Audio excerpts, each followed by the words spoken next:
Bye-bye Meghan Markle. With love, Netflix. Yep, looks like the Duchess of Sussex's torturously dull lifestyle dross has been switched off forever as her $100 million deal with the streaming giant fizzles out, not with a bang, but a whimper. No announcement, just the humiliation of Netflix's long list of main attractions for 2026, in which With Love, Meghan is conspicuous by its absence. So that's it then. The reassessment of Meghan Markle and Prince Harry's Netflix partnership did not happen overnight, nor was it driven by a single failed project. According to individuals familiar with the internal discussions, the decision emerged gradually as Netflix executives reviewed long-term performance data against a rapidly shifting corporate strategy. The platform that once prioritized cultural impact and prestige branding had pivoted sharply toward efficiency, profitability, and measurable audience behavior. In this new environment, legacy appeal and name recognition were no longer sufficient to justify ongoing investment.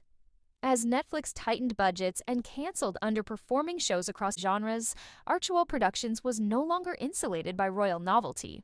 Executives reportedly questioned whether the Sussexes' content strategy could evolve beyond personal narrative-driven storytelling into scalable entertainment capable of attracting repeat viewers across multiple demographics. While early projects benefited from intense media curiosity, later releases failed to demonstrate the same gravitational pull. Analysts noted that audience interest appeared episodic rather than habitual, a distinction that matters deeply in streaming economics. Completion rates, a critical internal metric, became a growing concern. Viewers sampled content but did not consistently finish episodes, signaling waning engagement. This data, more than public commentary or press reaction, shaped Netflix's internal confidence. In shareholder briefings, executives emphasized a renewed focus on cost discipline and return on content investment, language that quietly spelled trouble for expensive celebrity partnerships delivering inconsistent results. At the same time, Archewell's internal structure came under scrutiny. The company, launched with ambitious promises to amplify unheard voices and produce meaningful global stories, struggled to define a stable creative identity. Staff turnover, delayed production schedules, and a narrow pipeline of deliverables fueled perceptions that the organization lacked the operational depth of a mature production studio. Without a steady cadence of releases, Netflix had little incentive to maintain exclusivity. Comparisons with other high-profile partners were unavoidable. The Obama's Higher Ground Productions continued to deliver across multiple genres, building a catalog that extended far beyond personal biography. In contrast, much of the Sussex output remained tethered, directly or indirectly, to their own experiences, limiting replay value and audience expansion. Internally, this reinforced doubts about long-term scalability. Publicly, the restructuring of the deal was framed as a natural evolution. Privately, commentators and industry insiders interpreted it as a decisive downgrade. The shift from guaranteed exclusivity to a first-look arrangement fundamentally altered the power dynamic. Netflix was no longer betting on the Sussex brand, it was hedging against it. This change reverberated beyond Hollywood. Media figures like Kevin O'Sullivan seized on the moment as evidence that celebrity activism and media influence are not interchangeable with entertainment success. Joined by Amanda Devlin and Ash Gould, the commentary struck a chord by articulating what many executives were thinking but would not say publicly, that audiences had grown weary of repetition and that moral authority alone does not sustain viewership. For Meghan Markle and Prince Harry, the implications were profound. Their post-royal strategy had been built on institutional partnerships, providing both income and legitimacy. With Netflix stepping back, the illusion of automatic access dissolved. Future projects would need to compete on merit, creativity, and audience appeal alone. This is why the Netflix decision represents more than a contract adjustment. It marks a turning point in how the Sussexes are positioned within the media ecosystem. Once treated as disruptors reshaping the boundaries between royalty and entertainment, they now find themselves subject to the same unforgiving metrics as every other producer. The system no longer bends for symbolism. And that reality sets the stage for what comes next, a far more precarious chapter defined by financial pressure, internal recalibration, and an urgent need to reinvent a brand that once seemed untouchable. The consequences of Netflix's strategic pullback did not remain confined to public perception. According to multiple industry observers, the ripple effects were felt almost immediately inside the Sussexes' broader commercial ecosystem. Archewell's media ambitions had been designed around long-term institutional partnerships that could absorb experimentation, delays, and creative risk. When that foundation weakened, pressure points began to surface elsewhere. At the center of those pressures was money. Not in the sensationalized sense often portrayed by tabloids, but in the far more mundane and unforgiving reality of fixed costs, staffing, production overheads, and future planning. High-profile media ventures are expensive to maintain, even during periods of inactivity. Without guaranteed pipelines, sustainability becomes a serious question. Sources familiar with celebrity production companies note that exclusivity deals serve a crucial function beyond prestige. They provide predictability. When that predictability disappears, every department feels it. Development slows. Hiring becomes cautious. Long-term commitments are reconsidered. The Sussexes' situation, analysts suggest, fits this pattern precisely. Compounding the issue was the broader recalibration of the Sussex brand itself. In the years following their departure from royal duties, Meghan Markle and Prince Harry positioned themselves as moral voices operating outside traditional power structures. This identity resonated strongly at first, particularly in the United States, where narratives of independence and reinvention carry cultural weight. But branding experts now argue that the message struggled to evolve. As time passed, the public conversation surrounding the couple became increasingly polarized. Supporters remained loyal, but critics grew louder and more organized. More importantly, for media executives, the middle ground, the casual, apolitical audience that drives mass viewership, began to drift away. Audience research reportedly showed declining enthusiasm among viewers who once tuned in out of curiosity, but no longer felt compelled to engage. This shift is critical. Streaming platforms are not driven by loyalty alone. They depend on breadth. A devoted niche audience can sustain a podcast or a book deal, but it rarely justifies large-scale production budgets. Netflix's internal calculus, according to analysts, reflected this reality.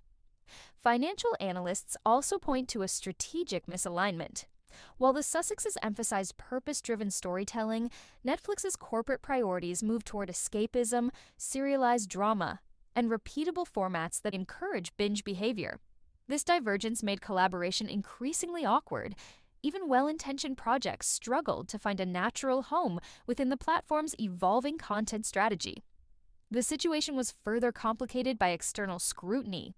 Every Archewell project carried an outsized level of media attention, amplifying both successes and shortcomings. Where other producers might quietly underperform and recalibrate, the Sussexes' efforts unfolded under a microscope.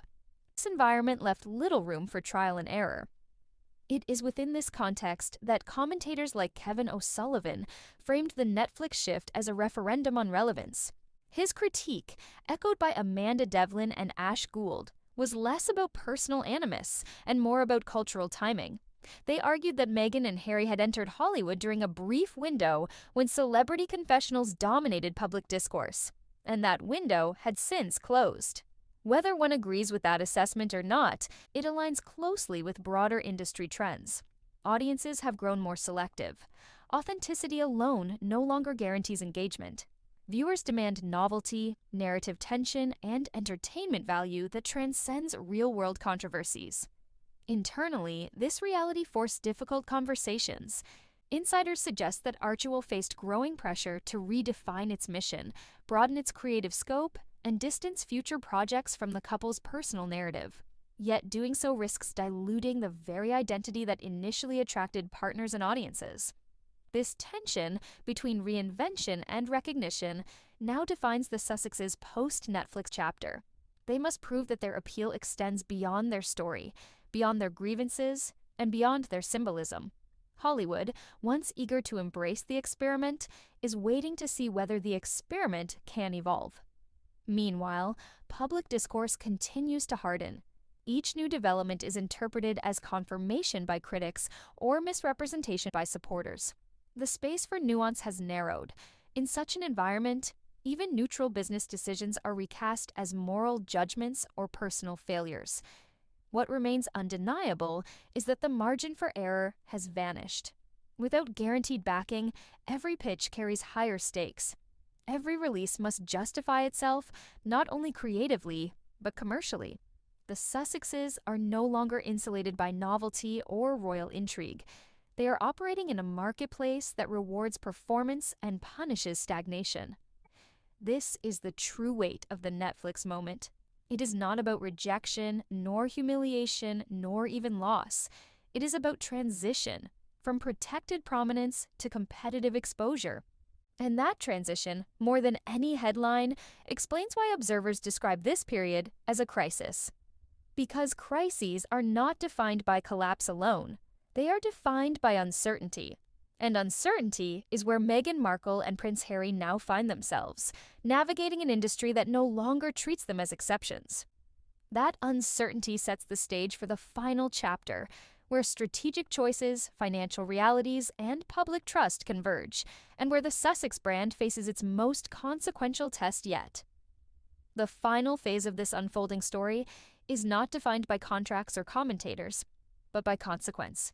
By the time Netflix's recalibration became publicly apparent, Meghan Markle and Prince Harry were already confronting a deeper challenge: the erosion of strategic clarity. For years, their post-royal trajectory followed a simple logic: exchange institutional privilege for independent influence, and convert that influence into sustainable cultural power. The Netflix deal was the cornerstone of that vision.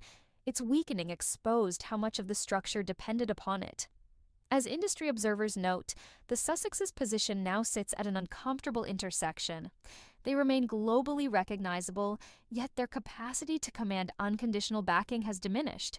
They possess a loyal audience, but not one large enough to guarantee mass-market success across platforms.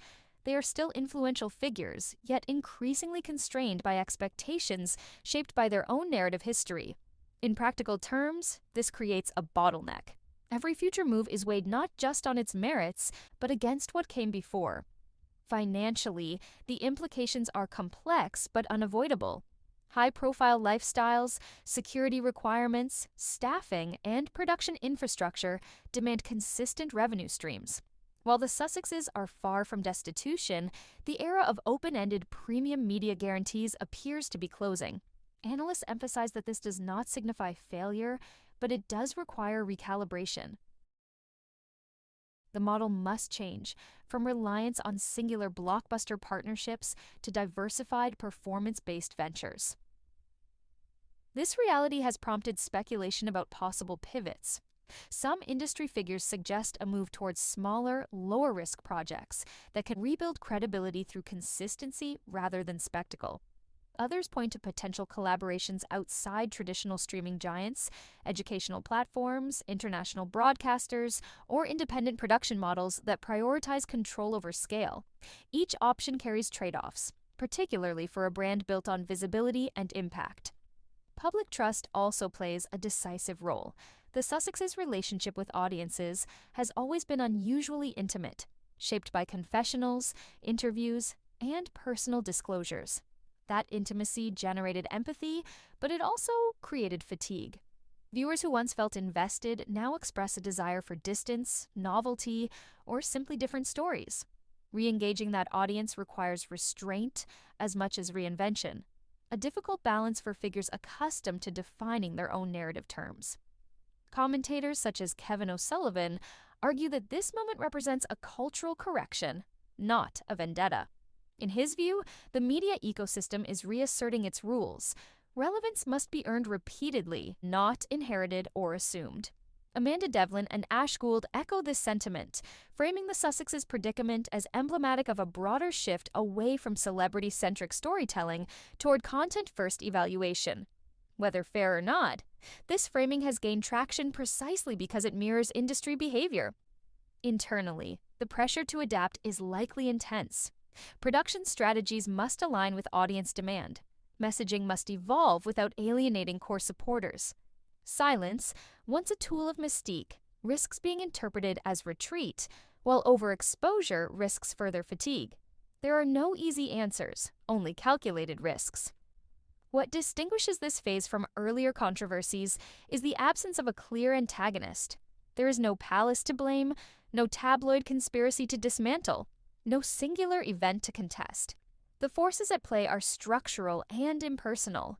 Algorithms, budgets, completion rates, and shifting tastes. These are challenges that do not respond to rebuttals or revelations. They respond only to results.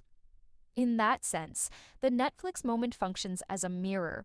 It reflects back the limits of influence when separated from institutional power and tests whether a brand built on personal truth can translate into durable entertainment value. The answer remains unresolved. For Meghan Markle and Prince Harry, the path forward will likely be quieter, more incremental, and more uncertain than the one they envisioned upon leaving royal life. But it is not foreclosed. Reinvention remains possible if expectations are reset, if storytelling broadens, and if performance replaces symbolism as the primary currency. History suggests that public figures who survive such transitions do so not by doubling down on grievance or grandeur, but by embracing humility and craft. Whether the Sussexes choose that path will determine whether this crisis becomes a turning point or a defining endpoint. What is clear is that the era of automatic amplification has ended. The next chapter will be written under the same conditions faced by every other creator in a crowded marketplace. And in that equality, stripped of privilege, protection, and presumption, lies both the risk and the opportunity that now define their future.